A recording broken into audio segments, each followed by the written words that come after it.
Hello dear friends, welcome to SS and SS for S. నేను మీ SRK dealing with subject chemistry. ఈరోజు ఉపరితల రసాయన శాస్త్రం పైన నిర్వహించిన ఎబ్సెట్ ఎగ్జామినేషన్కి సంబంధించినటువంటి క్వశ్చన్ పేపర్ కీని ఎక్స్ప్లెయిన్ చేయబోతున్నాను. ఫస్ట్ క్వశ్చన్ చూడండి. అధిశోషణ ప్రక్రియలో గిబ్స్ స్వేచ్ఛాశక్తి తగ్గుతుంది, ఎంథాల్పీ తగ్గుతుంది, ఎంట్రోపీ తగ్గుతుంది, లేదా ఇవన్నీ జరుగుతాయా అని అడుగుతున్నాడు.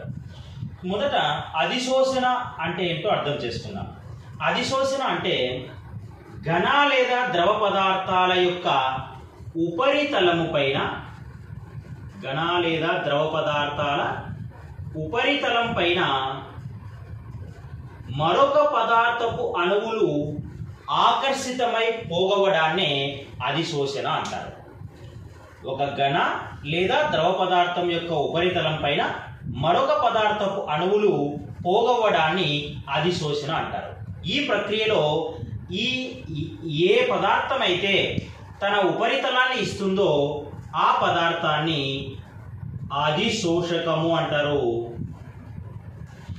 ఏ పదార్థపు అణువులైతే మరొక పదార్థపు ఉపరితలం పైన పోగవుతున్నాయో దానిని అధిశోషితము అంటారు. సో అధిశోషితపు అణువులు అధిశోషకము ఉపరితలంపై పోగవడాన్ని అధిశోషణ ప్రక్రియ అంటారు. ఈ ప్రక్రియలో ఈ అధిశోషితపు అణువులు ఉపరితలం పైన మాత్రమే పోగవుతాయి, కానీ లోపలికి వెళ్ళవు, అంతర్భాగంలోకి చొచ్చుకొని పోవు. కాబట్టి ఈ అధిశోషణ ప్రక్రియ ఒక ఉపరితల ప్రక్రియ. ఉపరితల ప్రక్రియ. అసలు ఈ అధిశోషణ ప్రక్రియ జరగడానికి ప్రధాన కారణం ఏంటి అంటే, మనం ఘన లేదా ద్రవ పదార్థం యొక్క అంతర్భాగంలో ఉన్నటువంటి ఏదైనా ఒక అణువును గనక పరిగణిస్తే ఈ అణువు చుట్టూ త్రిజామితీయంగా అదే జాతికి సంబంధించిన అణువులు ఉంటాయి ఇలాగా. కాబట్టి అంతర్భాగంలో ఉన్నటువంటి ఒక అణువు అన్ని దిశల నుంచి ఒకే రకమైనటువంటి ఆకర్షణ లేదా వికర్షణ బలాలను ఎక్స్పీరియన్స్ చేస్తుంది. కాబట్టి అది కొంత అధిక స్థిరత్వాన్ని పొంది ఉంటుంది. అలా కాకుండా ఉపరితలం పైన ఉన్నటువంటి అణువులను కనుక పరిగణించినట్లయితే ఈ ఉపరితల అణువులు వెనకల వైపు నుంచి మాత్రమే ఆకర్షణను కలిగి ఉంటాయి, కానీ వాటి పై భాగాన ఇదే జాతి అణువులు లేవు. కాబట్టి ఉపరితలం పైన ఉండేటటువంటి అణువుల యొక్క స్థిరత్వము అంతర్భాగంలో ఉన్నటువంటి అణువు యొక్క స్థిరత్వం కంటే తక్కువగా ఉంటుంది. అదే సమయంలో ఉపరితలపు అణువుల యొక్క శక్తి అంతర్భాగంలో ఉన్నటువంటి అణువుల శక్తి కన్నా ఎక్కువ ఉంటుంది. ఉపరితలం పైన ఉన్నటువంటి ఈ అణువులకు స్థిరత్వం తక్కువగా ఉండి శక్తి ఎక్కువగా ఉండడం కారణం చేత అవి స్థిరత్వాన్ని పొందడానికి మరొక పదార్థపు అణువులను ఆకర్షించుకుంటాయి. అలా ఆకర్షించుకోవడం ద్వారా ఇతర పదార్థపు అణువులు అక్కడ పోగయ్యే ఈ ప్రక్రియను అధిశోషణ అంటున్నాం. మరి ఈ ప్రక్రియలో ఏం జరుగుతుందో చూద్దాం. ఉపరితలం పైన ఉండేటటువంటి ఈ అణువులు వేరొక పదార్థం యొక్క అణువులను ఆకర్షించుకోవడం ద్వారా ఇవి స్థిరత్వాన్ని పొందుతున్నాయి. స్థిరత్వాన్ని పొందుతున్నప్పుడు వీటి దగ్గర ఉండేటటువంటి ఆ అధిక శక్తిని కోల్పోతాయి కదా. అలా శక్తిని కోల్పోతున్నాయి కాబట్టి ఈ ఉపరితల ప్రక్రియలో ఎంథాల్పీ విలువ రుణాత్మకం ఉంటుంది. అంటే అధిశోషణ ప్రక్రియ ఎల్లప్పుడూ ఉష్ణమోచక ప్రక్రియ. ఇది ఎప్పుడూ కూడా ఉష్ణమోచక ప్రక్రియ, శక్తి కోల్పోతూనే ఉంటుంది. అదే సందర్భంలో వేరొక పదార్థపు అణువులు, ఎక్కడో స్వేచ్ఛగా తిరుగుతున్నటువంటి పదార్థపు అణువులు మరొక పదార్థపు ఉపరితలంపైకి వచ్చి అక్కడ పోగైపోయి ఒక స్థానంలో నిక్షిప్తమైపోతున్నాయి. కాబట్టి ఈ అధిశోషితపు అణువుల యొక్క క్రమరాహిత్యం అనేది తగ్గిపోతుంది. అంటే పక్కన ఎక్కడో స్వేచ్ఛగా ఉన్నప్పుడు క్రమరాహిత్యం ఎక్కువగా ఉంటుంది, వాటికి నచ్చినట్లుగా అన్ని దిశల్లో చలిస్తూ ఉంటాయి. ఎప్పుడైతే అధిశోషకం యొక్క ఉపరితలం పైన పోగవుతాయో వాటికి ఒక చోటు నుంచి ఇంకో చోటికి చలించే తత్వం కోల్పోయి ఒక చోట స్థిరంగా ఉంటాయి. కాబట్టి ఈ అణువుల యొక్క క్రమరాహిత్యం తగ్గిపోతుంది. ఈ క్రమరాహిత్యాన్ని కొలిచే సాధనాన్ని మనము ఎంట్రోపీ అంటాం. ఎంట్రోపీ డెల్టా ఎస్ అనేది అధిశోషితపు అణువులు అక్కడ పోగవుతున్నాయి కాబట్టి ఈ ప్రక్రియలో ఎంట్రోపీ విలువ కూడా తగ్గిపోతుంది. ఎందుకంటే అధిశోషితపు అణువులు క్రమరాహిత్యాన్ని కోల్పోయి ఒక స్థానంలో పోగవుతున్నాయి కాబట్టి ఎంట్రోపీ తగ్గుతుంది. అదే సందర్భంలో ఈ మొత్తం ప్రక్రియ ఏది అధిశోషణ ప్రక్రియ అనేది ఒక స్వచ్ఛంద ప్రక్రియ. ప్రతి ఘన పదార్థము లేదా ద్రవ పదార్థం యొక్క ఉపరితలం పైన వాటి అణువులు అధిక శక్తిని కలిగి ఉండడం చేత వేరొక పదార్థపు అణువులను ఆకర్షించడం అనేది ఒక స్వచ్ఛందంగా జరిగే ప్రక్రియ. ఇది స్వచ్ఛంద ప్రక్రియ కాబట్టి అన్ని స్వచ్ఛంద ప్రక్రియలకు గిబ్స్ స్వేచ్ఛా శక్తి ఎల్లప్పుడూ రుణాత్మకంగా ఉంటుంది. కాబట్టి ఈ అధిశోషణ ప్రక్రియలో గిబ్స్ శక్తి కూడా తగ్గిపోతుంది. కాబట్టి అధిశోషణ ప్రక్రియలో ఇది స్వచ్ఛంద ప్రక్రియ కాబట్టి గిబ్స్ శక్తి తగ్గుతుంది. ఉపరితలపు అణువుల యొక్క స్థిరత్వం పెరుగుతుంది కాబట్టి వాటి శక్తిని కోల్పోవడం ద్వారా ఎంథాల్పీ తగ్గుతుంది. అధిశోషితపు అణువులు క్రమరాహిత్యాన్ని కోల్పోయి ఒకచోట పోగవుతున్నాయి కాబట్టి వాటి ఎంట్రోపీ కూడా తగ్గుతుంది. కాబట్టి అధిశోషణ ప్రక్రియలో ఎంథాల్పీ, ఎంట్రోపీ మరియు గిబ్స్ శక్తి మూడు కూడా తగ్గిపోతాయి. కాబట్టి ఈ ప్రశ్నకు సమాధానం అన్ని. అలాగే రెండవ ప్రశ్న చూడండి, క్రింది వాటిలో ఏ అధిశోషణ ప్రక్రియ అనేక పొరలలో జరుగుతుంది అని అడుగుతున్నాడు. అధిశోషణ ప్రక్రియ అధిశోషకము మరియు అధిశోషితముల మధ్య ఉండే ఆకర్షణ బలాలను ఆధారంగా చేసుకొని రెండు రకాలుగా విభజించుకున్నాం. ఒకటి భౌతిక అధిశోషణము, రెండవది రసాయన అధిశోషణము. భౌతిక అధిశోషణములో అధిశోషకము మరియు అధిశోషితాల మధ్య బలహీన వాండర్ వాల్ బలాలు ఉంటాయి. అదే రసాయన అధిశోషణములో అధిశోషకము మరియు అధిశోషితం మధ్య బలమైన రసాయన బంధాలు ఏర్పడతాయి. ఇక్కడ బలమైన రసాయన బంధాలు ఏర్పడుతున్నాయి కాబట్టి ప్రతి ఉపరితలపు అణువు మరొక అధిశోషితపు అణువుతో రసాయన బంధాన్ని ఏర్పరచుకొని వీడు స్థిరత్వాన్ని పొందుతాడు. ఒక్కసారి ఒక ఉపరితలపు అణువు మరొక ఉపరితలపు అణువుతో రసాయన బంధాన్ని ఏర్పరచుకున్న తర్వాత ఈ పొర పైన మరొక పొర అణువులు రావడానికి అవకాశం ఉండదు. ఎందుకంటే ఇక్కడ బలమైన రసాయన బంధం ఏర్పడింది కాబట్టి అధిశోషకం యొక్క ఉపరితల అణువు పూర్తి స్థాయిలో స్థిరత్వాన్ని పొంది ఉంటుంది కాబట్టి ఒక పొర అణువులను మాత్రమే ఆకర్షించగలుగుతుంది. కాబట్టి రసాయన అధిశోషణం ఎప్పుడు కూడా ఏక పొరలో జరుగుతుంది. ఒక పొర మాత్రమే అధిశోషితపు అణువులు గుమికూడతాయి. మనదే భౌతిక అధిశోషణంలో అక్కడ అధిశోషితపు అణువులు బలహీన వాండర్ వాల్ బలాల చేత ఆకర్షితమవుతున్నాయి కాబట్టి ఈ అధిశోషకము ఉపరితలం పైన ఉండేటటువంటి అణువుల యొక్క మిగిలిపోయిన బలాలు ఒక పొర అణువులు వచ్చినప్పుడు పూర్తిగా సంతృప్త పడవు. ఎందుకంటే ఇక్కడ బలమైన ఆకర్షణ లేవు కదా, బలహీనంగా ఆకర్షించుకుంటున్నాయి. కాబట్టి వాటి యొక్క మిగిలిపోయిన బలాలను తృప్తిపరచుకోవడానికి మరొక పొర అణువులను ఆకర్షించవచ్చు, రెండవ పొర. అప్పటికి ఈ ఉపరితల అణువుల యొక్క ఆకర్షణ శక్తి తగ్గకపోతే మరొక పొర అణువులను కూడా ఆకర్షించుకోవచ్చు. ఇలాగా ఉపరితలం పైన ఉన్నటువంటి అంటే అధిశోషకపు ఉపరితలం పైన ఉన్నటువంటి అణువుల యొక్క మిగిలిపోయినటువంటి బలాలు పూర్తిగా సంతృప్తి పడేంత వరకు పీడనాన్ని పెంచుతున్న కొద్దీ పొరలుగా అధిశోషితపు అణువులు ఆకర్షించబడి పోగవుతాయి. కాబట్టి భౌతిక అధిశోషణ ప్రక్రియ అనేది అనేక పొరలలో జరుగుతుంది. అదే రసాయన అధిశోషణం అయితే ఒక పొరలోనే జరుగుతుంది.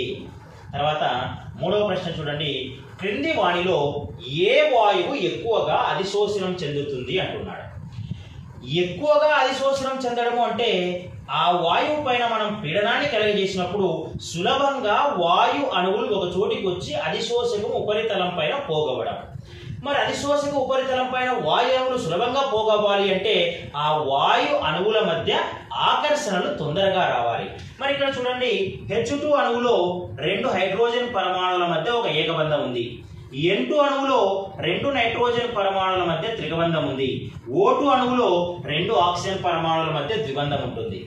H2, N2, O2లలో ఇక్కడ ఉన్నటువంటి సంయోజన బంధం 2 ఒకే జాతి పరమాణువుల మధ్య ఉంది కాబట్టి ఈ బంధం సమానంగా పంచుకోబడి ఈ పరమాణువుల పైన ఎటువంటి ఆవేశము రాదు. ఇది నిజమైనటువంటి సంయోజనీయ బంధం.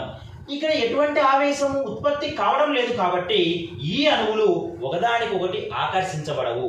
అంటే ఒక N2 అణువు మరొక N2 అణువును అంత తొందరగా ఆకర్షించుకోలేదు. కాబట్టి నువ్వు ఎక్కువ పీడనాన్ని కలగజేస్తున్నప్పటికీ ఈ అణువులు దగ్గరగా రావు. అలాగే H2 అణువులు, అలాగే O2 అణువులు. వాటి పరమాణుల మధ్య ఆవేశాలు రావడం లేదు కాబట్టి ఆ అణువులు అంత తొందరగా ఆకర్షితం అవడం లేదు. కానీ NH3 అనే అణువులో గనక తీసుకున్నట్లయితే ఇక్కడ నైట్రోజన్కి హైడ్రోజన్కి మధ్య సమయోజనీయ బంధం ఉంది. మనకు తెలుసు నైట్రోజన్ అధిక రుణ విద్యుదాత్మకత కలిగిన పరమాణువు కాబట్టి ఈ NH బంధజంట ఎలక్ట్రాన్లను తన వైపుకు ఎక్కువగా ఆకర్షించుకోవడం వలన దీనిపైన పాక్షిక రుణావేశం వస్తుంది, హైడ్రోజన్ పైన పాక్షిక ధనావేశం వస్తుంది. అలాగా అమ్మోనియాలో నైట్రోజన్ పైన పాక్షిక రుణావేశము, హైడ్రోజన్ పైన పాక్షిక ధనావేశం ఉండడం వల్ల మనం పీడనాన్ని పెంచినప్పుడు అమ్మోనియా అణువులు దగ్గరగా వచ్చే కొలది ఒక అణువులో ఉన్నటువంటి పాక్షిక రుణావేశిత నైట్రోజన్ పరమాణువు మరొక అణువులో ఉన్న పాక్షిక ధనావేశిత హైడ్రోజన్ పరమాణువు ఆకర్షించుకుంటుంది. దీనినే మనం హైడ్రోజన్ బంధము అని కూడా చెబుతాం. ఇలా హైడ్రోజన్ బంధాల ద్వారా అమ్మోనియా అణువులు ఆకర్షితం అవ్వడానికి అవకాశం ఉంది కాబట్టి మనం పీడనాన్ని పెంచే కొద్దీ అమ్మోనియా అణువులన్నీ దగ్గరగా వచ్చి సులభంగా అధిశోషకము ఉపరితలం పైన పోగవుతాయి. కాబట్టి ఇక్కడ ఇచ్చినటువంటి 4 అణువులలో ఎక్కువ అధిశోషణం చెందేటటువంటి వాయువు అమ్మోనియా. నౌ 4th క్వశ్చన్, క్రింది వాణిలో ఏ కొలాయిడ్ ద్రావణాన్ని బ్రీడింగ్ ఆర్క్ పద్ధతిలో తయారు చేస్తారు? బ్రీడింగ్ ఆర్క్ పద్ధతిలో గోల్డ్, సిల్వర్, ప్లాటినం వంటి లోహాలను విద్యుత్ విశ్లేషణ పద్ధతి ద్వారా కొలాయిడ్ కణాలుగా మారుస్తారు. కాబట్టి బ్రీడింగ్ ఆర్క్ పద్ధతిలో గోల్డ్, సిల్వర్ వంటి లోహాలను మనము కొలాయిడ్ కణాలుగా మార్చి ఆ కొలాయిడ్ ద్రావణాన్ని తయారు చేసుకోవడానికి ఉపయోగిస్తాం. తర్వాత 5వ ప్రశ్న, కొలాయిడ్ కణాల వ్యాసార్థం సుమారుగా.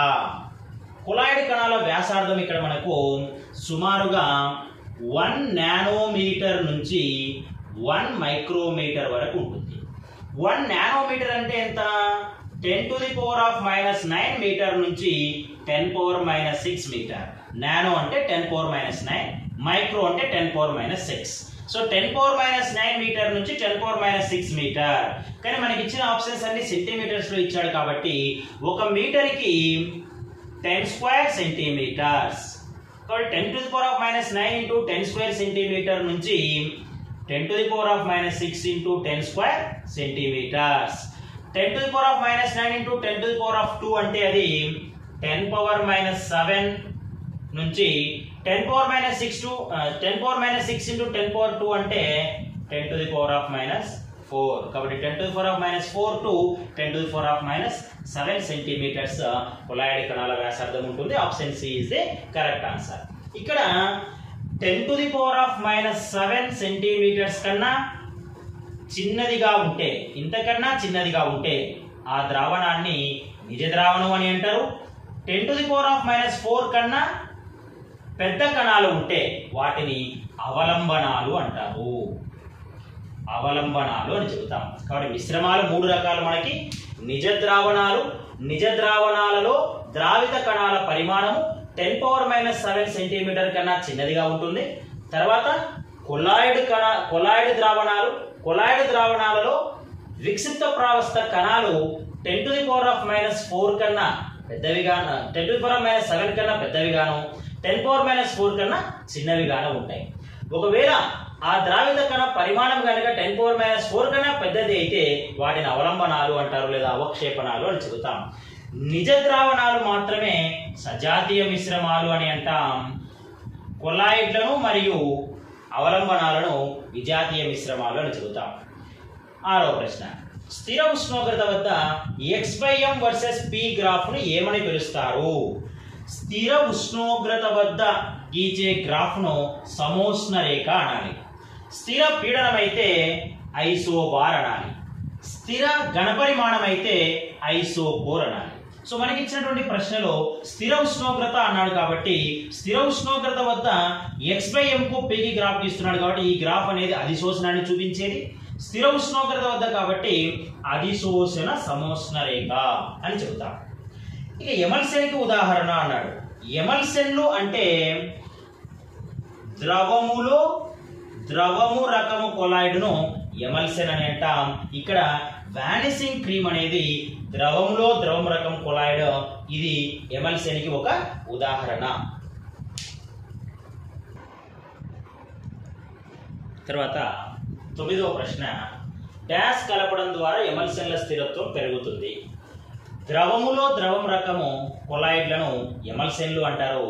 సాధారణంగా ఇక్కడ ఒక ద్రవము విక్షిప్త ప్రావస్థగా మరొక ద్రవము విక్షేపణ యానకంగా పనిచేస్తుంది.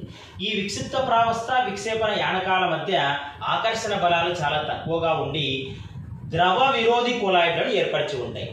వీటికి కనుక మనము విద్యుత్ విశ్లేషం అంటే అయాన్లను ఏర్పరిచేటటువంటి పదార్థాన్ని కలిపిన ఆమ్లము అన్నా కూడా అది అయాన్లుగా విడిపోతుంది, క్షారం కూడా అయాన్లుగా విడిపోతుంది. అంటే అయాన్లుగా ఏర్పడే పదార్థాన్ని కనుక కలిపితే ముందే వాటి మధ్య ఆకర్షణలు లేవు కాబట్టి అవి సులభంగా అవక్షేపితం అయిపోతాయి. అంటే కొలాయిడ్ స్థితి నుంచి అవలంబన స్థితికి చేరుకుంటాయి. కాబట్టి ఎమల్షన్లను స్థిరంగా ఉంచడానికి ఎమల్సీకరణ కారకాలను వాడతాము. అలాగే స్వచ్ఛందంగా జరిగే అధిశోషణ ప్రక్రియకు మొదటి ప్రశ్న చెప్పుకునేటప్పుడు చెప్పుకున్నాం, అన్ని అధిశోషణ ప్రక్రియలలో ఎంథాల్పీ అనేది ఎల్లప్పుడూ తగ్గుతూ ఉంటుంది. So enthalpy <0. అధిశోషణ ప్రక్రియలన్నీ కూడా ఉష్ణమోచక చర్యలు. ఉష్ణమోచక చర్యలకు ΔH విలువ రుణాత్మకము అంటే <0. తర్వాత ఫ్రాయిన్లిచ్ అధిశోషణ సమోష్ణ రేఖలో అంతర్ఖండము దీనికి సమానము అన్నాడు. ఫ్రాయిన్లిచ్ అధిశోషణ ప్రక్రియ ప్రకారం x/m is directly proportional to p⁻1/n లేదా x/m is equal to proportionality తీసేస్తే నేను ఒక అనుపాత స్థిరాంకాన్ని తీసుకుంటాను, అది small k. So x/m equal to k into p⁻m. ఇరువైపులా లాగరిథం అప్లై చేస్తే log x/m is equal to log k into p⁻1/n లేదా log x/m is equal to ఇది log of a into b లాగా ఉంది కాబట్టి log of a into b equal to log a plus log b కాబట్టి log k plus log p⁻1/n లేదా log x/m is equal to log k plus ఇది log of a/m లాగా ఉంది కాబట్టి log a/m is equal to m log a formula. So ఇక్కడ m place లో 1/n ఉంది, so 1/n log p లేదా log x/m is equal to దీన్ని ఇలా రాసుకుంటాను 1/n log p plus log k. So ఈ సమీకరణం అనేది మ్యాథమెటిక్స్ లో y equal to mx plus c అనే సరళ రేఖా సమీకరణం లాగా అనిపిస్తుంది. అంటే y యాక్సిస్ పైన log x/m ని, x యాక్సిస్ పైన log p ని తీసుకుని గ్రాఫ్ గీస్తే ఒక సరళ రేఖ వస్తుంది. ఆ సరళ రేఖ y అక్షం పైన c అంతర్ఖండాన్ని చేస్తుంది. c అంటే ఇక్కడ c దేనికి సమానంగా ఉంది? log k కి సమానంగా ఉంది. కాబట్టి log x/m కి అలాగే log p కి ఫ్రాయిన్లిచ్ అధిశోషణ సమోష్ణ రేఖను గీచినట్లయితే ఆ సరళ రేఖ log k అనే పాయింట్ దగ్గర y అక్షం పైన అంతర్ఖండం చేస్తుంది. కాబట్టి ఫ్రాయిన్లిచ్ అధిశోషణ సమోష్ణ రేఖలో అంతర్ఖండం అనేది log k కి సమానం. మరి ఇక్కడ ఈ 1/n అనేది ఆ సరళ రేఖ యొక్క వాలును సూచిస్తుంది. సో సరళ రేఖ వాలు m is equal to 1/m n కు సమానం అవుతుంది. Now question number 13. ఉత్ప్రేరక విషము దీని ద్వారా పనిచేస్తుంది. చూడండి, ఇక్కడ ఉత్ప్రేరకము అంటే తెలుసు. ఉత్ప్రేరకం అంటే ఏంటి? నెమ్మదిగా జరిగేటటువంటి రసాయన చర్యల యొక్క వేగాన్ని పెంచి చర్య పూర్తయిన తర్వాత దాని రసాయన సంఘటనలోని ద్రవ్యరాశిలో గాని మార్పును ప్రదర్శించే ఒక పదార్థాన్ని ఉత్ప్రేరకము అంటారు. అంటే సాధారణంగా ఉత్ప్రేరకాన్ని నెమ్మదిగా జరిగే చర్యలను వేగవంతం చేయడానికి వినియోగిస్తారు. కానీ ఇక్కడ ఏమంటున్నాడు? ఉత్ప్రేరక విషము అంటున్నాడు. ఉత్ప్రేరక విషము అంటే ఇది ఉత్ప్రేరకము యొక్క క్రియాశీలక సామర్థ్యాన్ని తగ్గించడానికి వాడేటటువంటి పదార్థం. ఉత్ప్రేరకానికి సామర్థ్యాన్ని పెంచడానికి ప్రవర్ధకాలను వాడతాం. ఉత్ప్రేరక సామర్థ్యాన్ని తగ్గించడానికి ఉత్ప్రేరక విషాన్ని వాడతాం. ఇక్కడ ఉత్ప్రేరక విషం అనేది ఉత్ప్రేరకము యొక్క క్రియాశీలక కేంద్రాలపై ఇది వెళ్ళి శోషించబడి క్రియాజనకపు అణువులు ఆ క్రియాశీలక కేంద్రాల దగ్గరికి రాకుండా అడ్డుకోవడం ద్వారా ఉత్ప్రేరక సామర్థ్యాన్ని తగ్గిస్తాయి. కాబట్టి ఉత్ప్రేరక విషం అనేది ఉత్ప్రేరకం యొక్క క్రియాశీలక కేంద్రాలపై శోషించబడి క్రియాజనకపు అణువులు ఉత్ప్రేరకము దగ్గరికి వచ్చి చర్య జరపకుండా అంటే దానిపైన అధిశోషణం చెందకుండా అడ్డుకొని చర్యా వేగాన్ని తగ్గిస్తాయి. ఉదాహరణకు హేబర్ పద్ధతిలో అమోనియా తయారీలో హేబర్ పద్ధతిలో పారిశ్రామికంగా అమోనియా తయారీలో ఐరన్ అనే ఉత్ప్రేరకాన్ని వాడతారు. ఈ ఐరన్ అనే ఉత్ప్రేరకానికి మాలిబ్డినంని ప్రమోటర్గా అంటే ప్రవర్ధకంగా, కార్బన్ మొనాక్సైడ్ని పాయిజన్గా వాడతాం. అంటే ఇక్కడ మాలిబ్డినం అనేది ఐరన్ ఉత్ప్రేరకం పైన ఉండే క్రియాశీలక కేంద్రాన్ని యాక్టివేట్ చేయడానికి ఉపయోగపడితే, అదే కార్బన్ మొనాక్సైడ్ అనేది ఐరన్ ఉపరితలం పైన ఉన్నటువంటి క్రియాశీలక కేంద్రాలపైన ఇది అధిశోషణం చెందబడి N2 మరియు H2 అణువులు ఐరన్ ఉత్ప్రేరక ఉపరితలం పైన అధిశోషణం చెందకుండా అడ్డుకోవడం ద్వారా ఆ రసాయన చర్య యొక్క వేగాన్ని తగ్గిస్తాయి అన్నమాట. అలాగే సజాతీయ ఉత్ప్రేరణలో ఉత్ప్రేరకము మరియు క్రియాజనకము డాష్ లో ఉంటాయి అంటున్నాడు. ఇక్కడ ఉత్ప్రేరణ చర్యలను రెండు రకాలుగా విభజించుకున్నాం. సజాతీయ ఉత్ప్రేరణ చర్యలు, విజాతీయ ఉత్ప్రేరణ చర్యలు అని. సజాతీయ ఉత్ప్రేరణ చర్యలలో క్రియాజనకము మరియు ఉత్ప్రేరకము ఒకే ప్రావస్థలో ఉంటాయి. సజాతీయ అంటేనే ఒకే రకమైన అని. సో ఉత్ప్రేరకము మరియు క్రియాజనకాలు ఒకే ప్రావస్థలో ఉంటే అది సజాతీయ అని, ఉత్ప్రేరకము మరియు క్రియాజనకాలు వేరువేరు ప్రావస్థలలో ఉంటే దాన్ని విజాతీయ ఉత్ప్రేరణ అంటారు. తర్వాత క్రింది వాటిలో జెల్ కానిది అంటున్నాడు. జెల్ అంటే ఘనములో ద్రవాన్ని జెల్ అంటారు.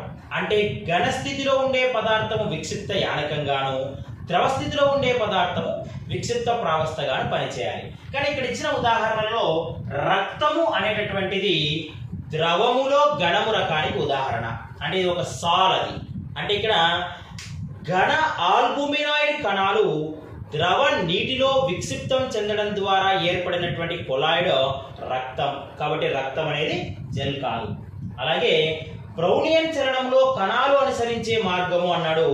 బ్రౌనియన్ చలనంలో కొలాయిడ్ కణాలు జిగ్జాగ్ మార్గంలో అనుసరిస్తాయి. అంటే కొలాయిడ్ కణాలు తనకు ఉన్నటువంటి ఘనపరిమాణంలో అన్ని దిశలలో క్రమరహితంగా ప్రయాణిస్తాయి. దానినే బ్రౌనియన్ చలనము అంటారు.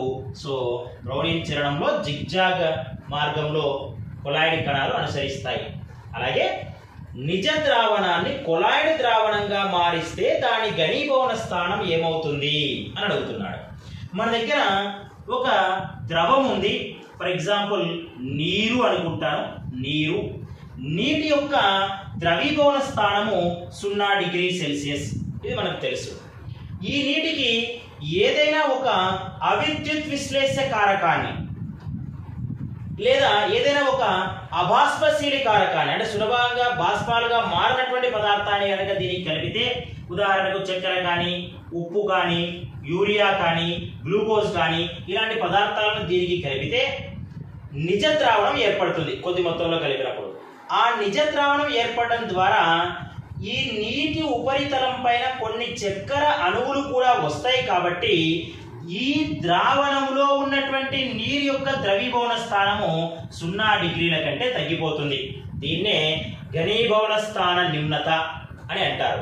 సో నీటి ఘనీభవన స్థానం 0 కన్నా తగ్గుతుంది. ఎప్పుడు ఒక అబాష్పశీలి పదార్థాన్ని నీటికి కలిపినప్పుడు ఆ అబాష్పశీలి పదార్థము నీటి ఉపరితలం పైన కూడా కొన్ని నీటి అణువులను స్థానభ్రంశం చెందించి ఈ పదార్థం కూడా వస్తుంది. కాబట్టి ఆ మొత్తం ద్రావణ యొక్క ఉపరితలం పైన బాష్పాలుగా మారేటటువంటి నీటి అణువుల సంఖ్య తగ్గిపోవడం వలన నీరు యొక్క ఘనీభవన స్థానం 0 కంటే తగ్గిపోతుంది. ఇది ఒక కణాధార ధర్మం. ఘనీభవన స్థాన నిమ్నత అనేది కణాధార ధర్మం. అంటే కణాల సంఖ్య పైన ఆధారపడేటటువంటి ఒక ధర్మము. ఏ కణాల సంఖ్య? ద్రావిత కణాల సంఖ్య పైన ఆధారపడే ధర్మము. అంటే చక్కెర కణాల సంఖ్య పైన ఆధారపడే ధర్మం ఈ ఉదాహరణలో. అంటే ఇక్కడ ద్రావిత కణాలు ఎన్ని ఎక్కువ ఉంటే దాని ఘనీభవన స్థానం అంత తగ్గించబడుతుంది. మరి ఇక్కడ నిజ ద్రావణములో ద్రావిత కణాల పరిమాణము 10⁻⁻⁹ మీటర్స్ కన్నా తక్కువ ఉంటుంది. అంటే 1 నానోమీటర్ కన్నా తక్కువ ఉంటుంది. మరి దీని ఏం చేస్తున్నాడట? ఇలాంటి ఒక నిజ ద్రావణాన్ని ఉన్నట్టుండి కొలాయిడ్ ద్రావణంగా మారుస్తాను అంటున్నాడు. మరి కొలాయిడ్ ద్రావణంగా మార్చినప్పుడు ఇందులో ఈ ద్రావిత కణాల పరిమాణం ఏమవుతుంది? 10⁻⁻⁹ కన్నా పెద్దదిగాను 10⁻⁻⁶ కన్నా చిన్నదిగాను ఉంటుంది. అంటే ద్రావిత కణాల పరిమాణం అనేది నిజ ద్రావణంలో ఉండే ద్రావిత కణాల పరిమాణం కన్నా పెరిగింది. మరి పరిమాణం పెరగడం అంటే ఏమిటి? కొన్ని ద్రావిత కణాలని దగ్గరగా వచ్చి గుమికూడి ఒక పెద్ద కణంగా మారి ఉంటాయి. అంటే ద్రావిత కణాల సంఖ్య తగ్గిపోతుంది కదా. కొన్ని సంఖ్యలో నిజ ద్రావణంలో ఉండే ద్రావిత కణాలు దగ్గరగా వచ్చేసి గుమిగూడి కొలాయిడ్ కణంగా మారే క్రమంలో ఈ మొత్తం ద్రావణంలో ఉండేటటువంటి ద్రావిత కణాల సంఖ్య అనేది తగ్గిపోతుంది. అంటే నిజ ద్రావణంలో ఉన్నటువంటి ద్రావిత కణాల సంఖ్య కన్నా కొలాయిడ్ ద్రావణంలో ఉన్న ద్రావిత కణాల సంఖ్య తగ్గిపోవడం చేత ఘనీభవన స్థాన నిమ్నత అనేది నిజ ద్రావణం కన్నా కొంచెం ఎక్కువగా ఉంటుంది. అంటే నిజ ద్రావణంలో ఇది 0 నుంచి -1 డిగ్రీ సెల్సియస్ పెరిగింది అనుకోండి, తగ్గింది అనుకోండి. అదే కొలాయిడ్ ద్రావణంలో అయితే -0.5 కానీ లేదా 0.4, 0.6 అలా ఉంటుంది. అంటే నిజ ద్రావణాన్ని కొలాయిడ్ ద్రావణంగా మార్చడం ద్వారా దాని ఘనీభవన స్థానము పెరుగుతుంది.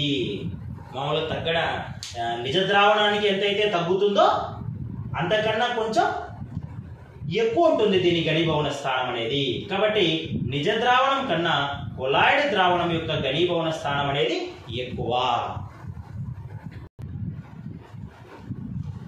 ప్రోటీన్లను ఎమైనో ఆమ్లాలుగా మార్చే ఎంజైమ్ అంటున్నాడు. సో ప్రోటీన్లను పెప్టైడ్లుగా మార్చే ఎంజైమ్ అయితే పెప్సిన్, అదే ప్రోటీన్లను ఎమైనో ఆమ్లాలుగా మార్చే ఎంజైమ్ను ట్రిప్సిన్ అని అంటాం. ట్రిప్సిన్ అంటాం. అలాగే కొలాయిడ్ వ్యవస్థలో విక్షిప్త స్థితి ఉంటుంది. అంటే ద్రావిత కణాలు ద్రావణిలో విక్షిప్తం చెందడం ద్వారా ఏర్పడేటటువంటి ఒక వ్యవస్థనే కొలాయిడ్ వ్యవస్థ అంటారు. కాబట్టి ఇక్కడ ద్రావితాన్ని విక్షిప్త ప్రావస్థ అని, ద్రావణిని విక్షేపణ యానకము అని అంటాం. ఇంకా చివరిగా ఫ్రాయిన్లిచ్ అధిశోషణ ఐసోథర్మ్లో 1/n విలువ అనేది 0 నుంచి 1 మధ్యలో ఉంటుంది. దాదాపుగా అన్ని రకాల భౌతిక రసాయన అధిశోషణాలకు ఫ్రాయిన్లిచ్ అడ్జార్సన్ ఐసోథర్మ్లో 1/n విలువ 0 నుంచి 1 మధ్యలో ఉంటుంది. ఇది 5వ వారాంతపు ఎబ్సెట్ ఎగ్జామినేషన్లో నిర్వహించినటువంటి పోటీ పరీక్షలకు సంబంధించినటువంటి ప్రశ్నపత్రానికి కీ ఇది. సో ప్రతి ప్రశ్నకు దాదాపుగా క్షుణ్ణంగా వివరణ ఇచ్చానని అనుకుంటున్నాను. ఈ వీడియో పైన లేదా ఈ క్లాస్ పైన మీకు ఏమైనా సందేహాలు ఉన్నట్లయితే కామెంట్ బాక్స్లో కామెంట్ చేయండి. అట్లాగే ఈ వీడియో ఉపయోగపడుతుంది అనుకుంటే మీ ఫ్రెండ్స్కి షేర్ చేయండి, లైక్ చేయండి, కామెంట్ చేయండి. Please do subscribe my channel SS and SS for Yes. Thank you.